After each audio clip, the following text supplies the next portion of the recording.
What's up, guys? The attendance was 20,067. Sold out. Gate was 16.5 million, third highest gate in UFC history. Fight of the night was Gaethje versus Holloway. Performance of the night was Yuri and Holloway. Holloway wins $600,000. Well deserved. I guess Dana normally we don't spend too much time on bonuses, but knowing that they were 300 grand a piece, it was a little more difficult tonight figuring out where to assign that money. It wasn't difficult at all. I mean, if you were watching these fights tonight, it was pretty clear. But this was one of those special nights. Obviously, I'm going to take care of Figueiredo. I'll take care of Moicano, Diego, Kayla. Take care of those guys too. We're gonna make sure everybody leaves here in a good mood and feeling like they got what they deserved. Nice. Well, you set out to make this the greatest night in combat sports history. I did. We're the bells and whistles guys. We do all the, and then once the show starts, it's out of our hands and it's up to them. And when you have a night that looks like the greatest night ever in combat sports on paper, and then absolutely fucking delivers, it's the best. Well, talk about, a lot to talk about, but I guess let me just start with Max Holloway, the $600,000 winner. He's outside right now on the phone with Justin Gaethje right now. We were talking to Gaethje on the phone when Holloway walked out, and they're both talking on the phone right now, and fucking Holloway is walking. Holloway is walking. Nobody? Yeah, that's crazy. Those leg kicks were insane. There isn't anything big enough on the fucking table here to show you how the thing coming out of the side of his leg was 3D, and he's walking. And when you think about when we were sitting in that room and we created the BMF, we came up with that tonight, totally embodied what that belt was built for. And there should be a picture of that fight in the fucking dictionary when you look up BMF.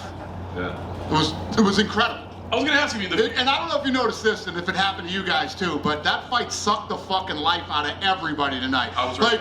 Everybody was, the next two fights, everybody was just sitting there like dead. It was like this adrenaline dump. It was incredible. It's like, people always ask me what I do. I sell holy shit moments for a living, right? That was the ultimate holy shit moment of all time. If you were at home, if you were in a bar, or if you were here live tonight, there's no bigger holy shit than that.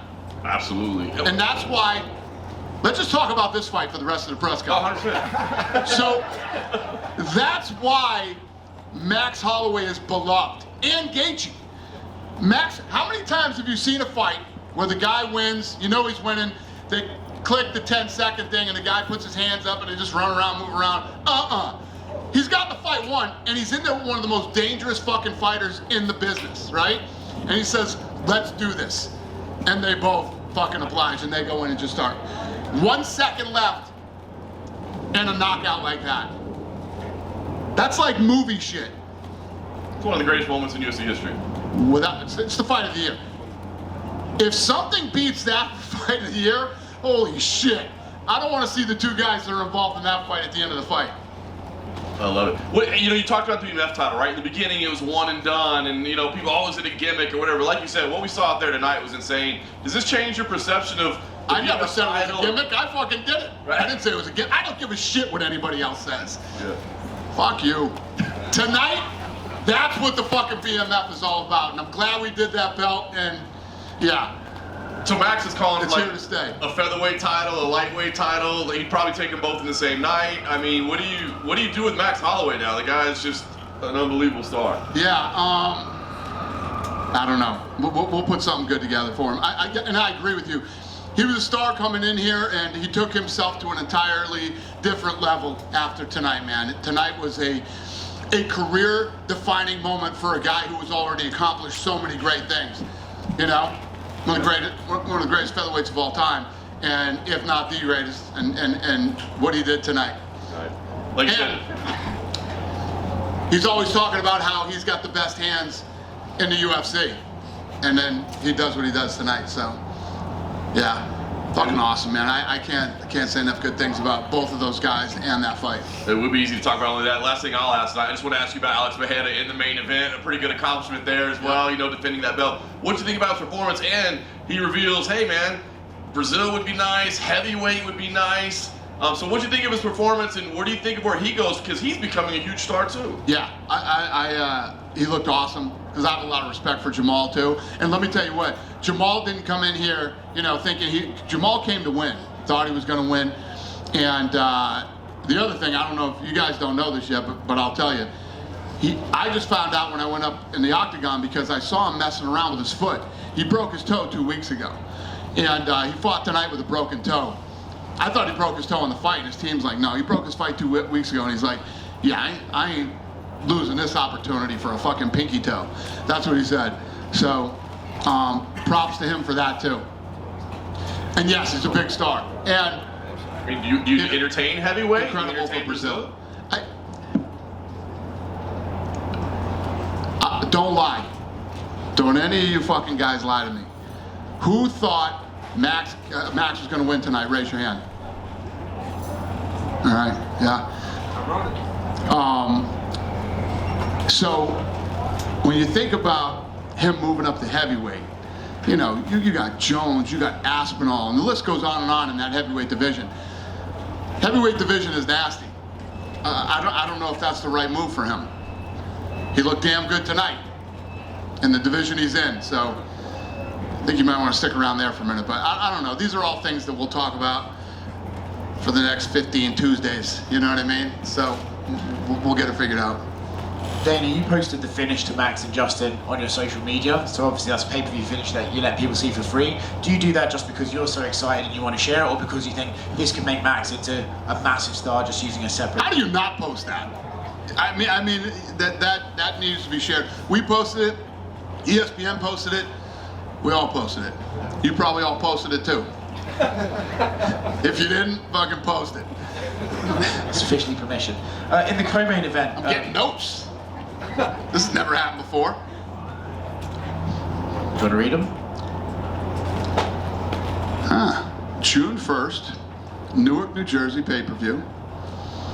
Main event, Islam versus Poirier.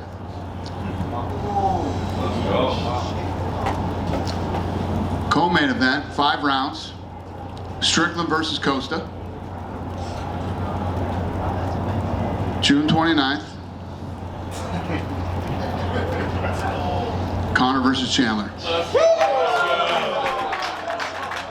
rounds, 170 pounds. Who's got the next question? I'll take it. Dana, thank you for just dropping that little nugget on us. The Conor Chandler fight, obviously a fight that's been in the works for ages. I know you've been working on it for ages. What finally got it across the line, and how exciting is it to finally get Conor back in the octagon? Well, it's not that we've been working on it for ages. There's all kinds of things that go on behind the scenes.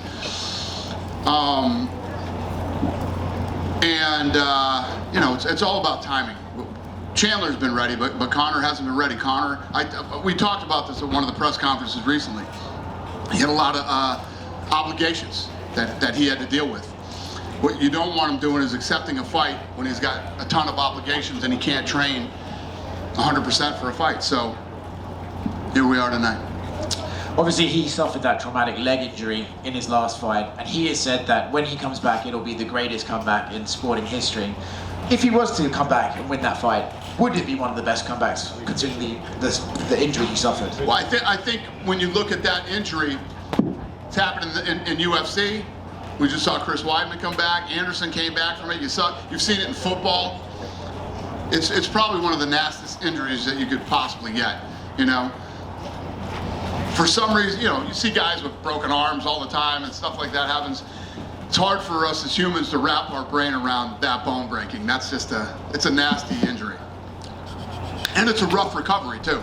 It's a really rough recovery. I mean, any of you guys that saw, who's the football guy that did it? Bunch of football fans in here, huh? Whatever his fucking name is. Anyway, if you saw the piece that they did on him trying to recover from that injury, it's pretty nasty. Talking about Alex Smith? Huh? Yeah, that was it, right? Talking about Alex Smith? Alex Smith? Yeah. Okay. Whoever, it was fucking nasty. Yeah, go ahead, sir. Here in the back. I want to talk to you about one of the most savage moments I've ever witnessed in my life. That moment where Pereira just moves Herb Dean away without even looking at him. He didn't even take his eyes off Jamal Hill. What did you think about that insane moment? And Yeah. 10 seconds later, knocking him out, of course. Oh yeah. Oh yeah. I see what you're saying. I thought you were talking about what he did after he knocked him out. Yeah. So, well, you left the part out. He got hit in the groin. He tried to stay. He's like, oh, and then knocks him out. Yeah, I agree with you, sir. That was incredibly gangster. Congratulations on an absolutely amazing event. Thank you. I appreciate it. Dana White back here. Yes. So as a fan, in a fan perspective, what meant most to you, and what did you like most? UFC 100, 200, or 300? 300's tough to top. You know what I mean? Obviously, hitting 100 was a, Lorenzo and I in the old days, we used to do 5 shows a year, right? I remember. So, and when you think about, we always knew we wanted to do more events. Never do you think that you're going to end up doing. Every time we would try to push and do more, everybody would say, you can't do it. That's too many fights. Then the fans and the media start to go, there's too much now. When you're putting on great fights, there's never too many fights. As long as you're putting on good quality fights, there's never too many. So Lorenzo and I never dreamed in a million years. We thought we'd be like 90 when we hit UFC 100. So when we did it as quick as we did, obviously that was a huge milestone for us. But I mean, in the history of me doing this type of work, I don't know what tops 300. So mission accomplished. And from a promoter standpoint, do you ever just take a look back and say, okay, when I first became the president of the company, when we first purchased the company, did you ever fathom that you would get to 300 events? I mean, and did you ever give yourself your own flowers for what you have accomplished and what you have done for the sport? I mean, every single major promotion fell by the wayside, especially the ones that were bigger at the time, maybe Pride, but do you ever give yourself your flowers, give yourself a pat on the back for what you have done for the sport, and just take a look back and... I say this all the time. I have no rear view mirrors in life. I just keep looking forward, and I'm always thinking about how much bigger it can be and what else we need to do. And I don't ever think about that stuff. Obviously, I'm very happy with what we've accomplished, and me and my team. And I think that every year that we keep beating what we did last year, keep becoming more successful, me and my team become closer and stronger every year. And that's a very scary thing. And one more question for me. Mark Coleman, obviously with the BMF title, he's now a hero in not just wrestling and the MMA community, but a hero across the world. He's a superhero. I love him. So do you plan on continuing the relationship with him, especially because what he had done for the sport and part of that generation to help build the sport to what it is today? Nah, not that he just did what he did. I'm going to fucking kick him to the curb and never talk to him again. Nah, I'm done with Mark Coleman. Of course I'm going to have a great relationship with Mark Coleman. He's one of the nicest guys in the world. He's a legend in the sport. He just saved, his parents from a burning building and went back in and tried to get the dog, and could have died. Mark's been through a lot of things in his life. He's battled some demons, and he won, or he's winning, I should say, right now. I don't know if you ever win battling demons, but he's winning, and I think he's got a great relationship with his kids, and he's in a good place, man. So I'm happy for him. It was an honor to honor him tonight. Dana, just down to your right. Dana? Yep. I believe you said after the power slap event the other day that you didn't... Mike's gone. You said after the power slap... This must be a bad question. Oh, I don't have a mic either. Power Power went out, I think. All screens are off. Thanks for everything, everybody. It's been great. Speak up, Harry. What goes, can I go? Is there any audio though for when he speaks? Got it? No? I think they have to It's over? reset it. No? 1 second? I'm getting hand signals from the back. What happened to your suit? Dana, what happened where's your suit? Yes, let me I know you look great, brother. Yeah. You were wearing a suit I like had to take my fucking 30 suit minutes off. ago. 9 hours I had my suit on tonight. I usually don't show up till the main card. Go ahead. I'll try to hear you. I think you said after the power slap event the other night that you didn't actually have a deal with Conor. So what was the conversation like, I'm guessing today, about the deal? The mic goes out as soon as I get a power slap fucking question? Come on. This is bullshit. Bullshit. What happened? What did he say? He said last night at the Power Slap press conference got that done today. And then he said, what was a conversation like to get it done? It's never hard with Conor. It's never hard with Conor. Conor's, I say it all the time, Conor's been a great partner. He's easy to deal with, and we're back. Yeah, Conor's always been easy to deal with. He's a smart dude, and Conor is a die-hard UFC guy and will be till he retires and beyond. I believe Ian Gary said him and Colby have agreed to fight. Would that be a good fight for that Conor McGregor card? I don't know. We'll figure that out on many Tuesdays over the next several weeks. That's all the fights that I have for you now, the ones that I just announced. Just wondering if you saw Amanda Nunes's reaction. I did. I like it. I thought she retired too soon anyway. I like that she's intrigued by this fight. I love it. And I love Amanda. Amanda and I have an incredible relationship, and I think she's the GOAT in all combat sports, female. So if Kayla can get in there and win a title, it would absolutely be fun to see her come back and try to grab it again. Thank you. Thank you. Right there. Kind of Yeah. going off of that, what did you make of Kayla's performance? And on the flip side, what do you do with Holly after this performance? Yeah, she let me tell you what.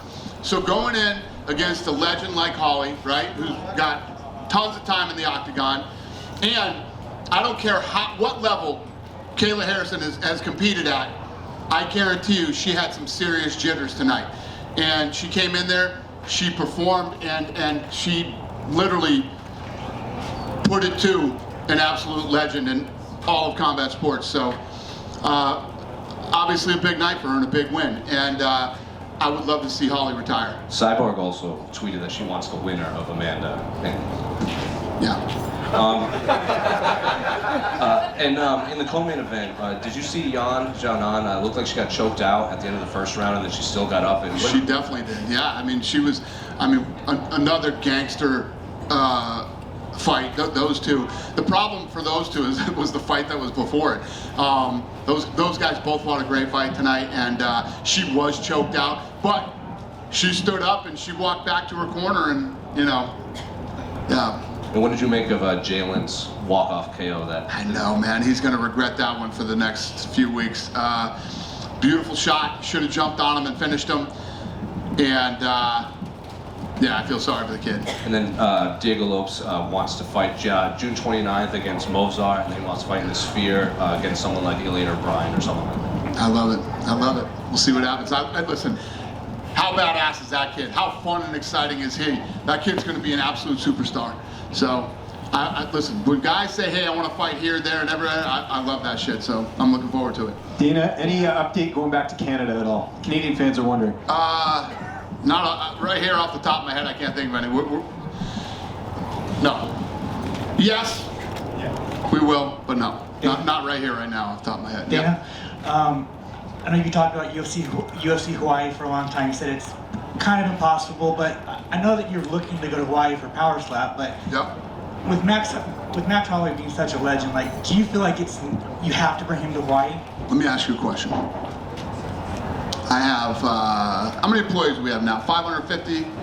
Yeah, about 500. You think all 550 of my employees don't want to go to fucking Hawaii and do a fight? Believe me, we do.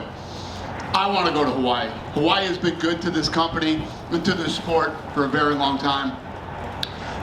Max Holloway is an I mean, we're talking tonight. The kid went to a whole nother level tonight, and he was already a superstar. They don't have the infrastructure for a fight over there. We can't do it.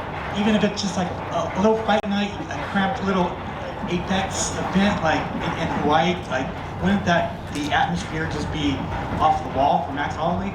Yeah, but there's more to it than that. There's more to it than just going and doing a little. You're not going to go to Hawaii and do an Apex fight night. You know what I mean? Might as well fucking stay here and let them fly over here, and it doesn't make sense. I got it. What were you going to say? I was going to say Bellator has had Hawaii events. Bellator could put on a fucking fight in the parking lot. Dude, I can't even believe you just said that.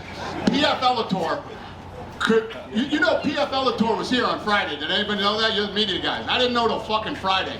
They were selling tickets, buy two, get two free. I'm not busting on them, that's a fucking fact. They put out a memo, buy two, get two free. You're having a bad fucking week if those are the memos you're putting out. Hey, Dana. There were more people in my fucking green room tonight than there were at the fight. Finally, Bo Nickel, what do you think of his performance? Incredible, looked great. The thing you got to understand about that kid, he's 5-0, fought a guy with 15 fights, and he went out there. He was a fucking 2001 favorite, and looked like it. You know what I mean? He's got a lot of pressure on him right now. He's got all these expectations, and I think that some of the people feel like he's getting this preferential treatment. No, the kid, we believe in the kid. We think that he's going to be a stud, and we think he's going to be a star. So he's handling this pressure really, really well. You know what I mean? He's got the type of pressure on him that after he wins against the guy who has 15 fights and he has 5, and he finishes him, he says thumbs down. I said, kid, you got to stop putting that kind of pressure on yourself. You just come out and do what you do. Just keep fucking doing what you do. Keep winning. You look great. Block out all this fucking bullshit and noise and yes. Going back to Amanda and Kayla, would you ever consider doing that fight as a BMF title fight for women? Well, if they did it, it would be for the belt. It would be for the championship. But neither of them hold a title right now, so. Well, they won't fight right now. I think what Amanda was saying, interesting. Let's see how this plays out. If she wins the belt, then maybe I come back. That's what I read from it. I don't think she was saying, hey, let's BMF this. I think she wants to come back and maybe see if she can regain her title. And then it's one of those things, and she's brilliant. She's brilliant for this because she's already looked at as the GOAT, right? And then you have this scary new woman that comes in and she destroys Holly Holm. Can she win the title? Can she get through Pena and Raquel? And if she does, for her to come back again and then possibly win this fight, it's impossible to deny her. And there was also a moment where Armin, it looked like he was punching somebody in the crowd during his walkout. Yeah, you might not want to hang over the things and grab people when they're walking out. These guys are all fucking piped up and whatever, and I'm sure we're probably going to get sued. We'll deal with that on Monday, too. Thank you. All right. Dana right over here. Hi. Dana in the back. Yep, wherever you are, I see you. Yeah, there you go. Jiri Prochazka with a big pop from the crowd and got back in the win column. Obviously, he's still highly ranked. Can you talk a little bit about what your plans may be for him going forward? I have no clue. You know what? I feel bad for those two. That was the fight of the night until the BMF fight happened. That was another. Let's talk about that fight. Thank you, sir. These poor kids, they went out there and fucking went to war, man. I mean, Rakic looked incredible. He was picking them apart. Prochazka comes back and wins the fight. You know, place is going crazy. Unbelievable fight. That was fight of the night until the insanity happened, you know, for the BMF. So, yes, both those guys looked incredible. They both came out and laid it all out. And I'm happy for Prochazka. He's an absolute set. Plus, talk about leg kicks. I mean, his leg was done. He was done, and he pulls out the win in that fight.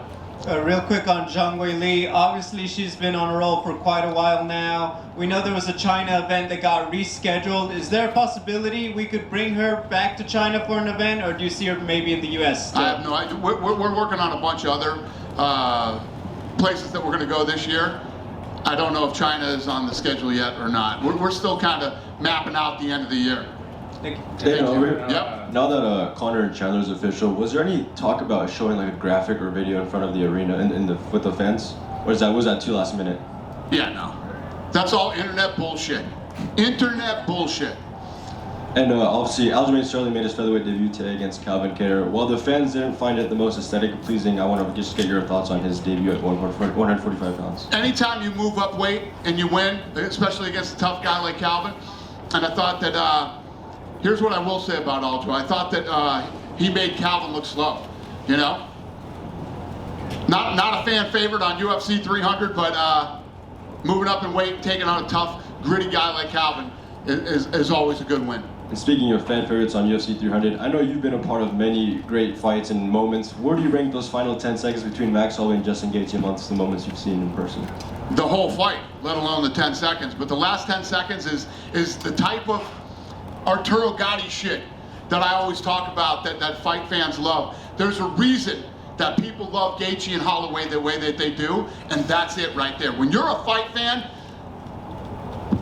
that's like a dream. Two guys like that squaring off and facing each other.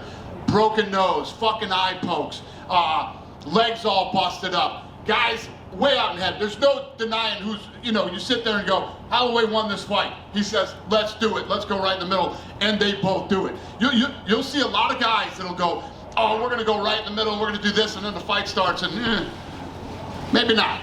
Right? And there's a lot of guys that try to do come on, let's go do this.